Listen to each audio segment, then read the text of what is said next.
ప్రజలను తప్పుదో పట్టించేటువంటి అవాస్తవాలను చెప్పి సోషల్ మీడియా మేనేజ్మెంట్ ద్వారా దుష్ప్రచారాలను చేసి వ్యక్తిగతంగా తిట్టేటువంటి అంశాలను ప్రభుత్వంలో ఒకవేళ మీకు నచ్చకపోతే ముఖ్యమంత్రి గారిని విమర్శించదలుచుకున్నారు, మంత్రులను విమర్శించదలుచుకున్నారు, పార్లమెంట్ సభ్యులు విమర్శించదలుచుకున్నారు, లేదా చట్టం ఉంది, న్యాయం ఉంది, కోర్టు ఉంది, డెమోక్రసీ ఉంది.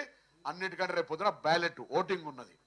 అవి వదిలిపెట్టి కొంతమందిని రెచ్చగొట్టి కుటుంబ సభ్యులతో సహా సంబోధించేటువంటి వ్యాఖ్యలు, వాటిని మీరు తీవ్రంగా ప్రచారం చేసేటువంటి అంశం మీద నేను సిటీ పోలీస్ కమిషనర్ గారిని కూడా ఆదేశిస్తా ఉన్నాం. అటువంటి వాళ్ళు ఎవరు చర్యలకు పాల్పడ్డా తగిన విధంగా చర్యలు తీసుకోవాలని కోరుతా ఉన్నాం. ఇలా ఇది మంచి సంస్కృతి కాదు. గతంలో అనేక మంది మా వాళ్ళ మీద అటువంటి ఏదైనా ఒక పోస్ట్ క్రియేట్ అయితే ఇళ్లలో అర్ధరాత్రి చేసి అరెస్ట్ చేసి తీసుకొచ్చినారు.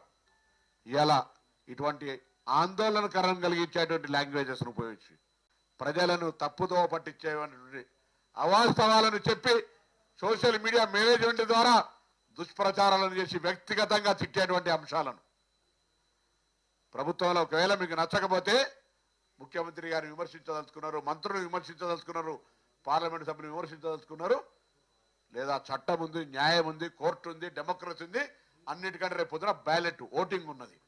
అవి వదిలిపెట్టి కొంతమందిని రెచ్చగొట్టి కుటుంబ సభ్యులతో సహా సంబోధించేటువంటి వ్యాఖ్యలు, వాటిని మీరు తీవ్రంగా ప్రచారం చేసేటువంటి అంశం మీద నేను సిటీ పోలీస్ కమిషనర్ గారిని కూడా ఆదేశిస్తా ఉన్నాం. అటువంటి వాళ్ళు ఎవరు చర్యలకు పాల్పడ్డా తగిన విధంగా చర్యలు తీసుకోవాలని కోరుతా ఉన్నాం. ఇలా ఇది మంచి సంస్కృతి కాదు.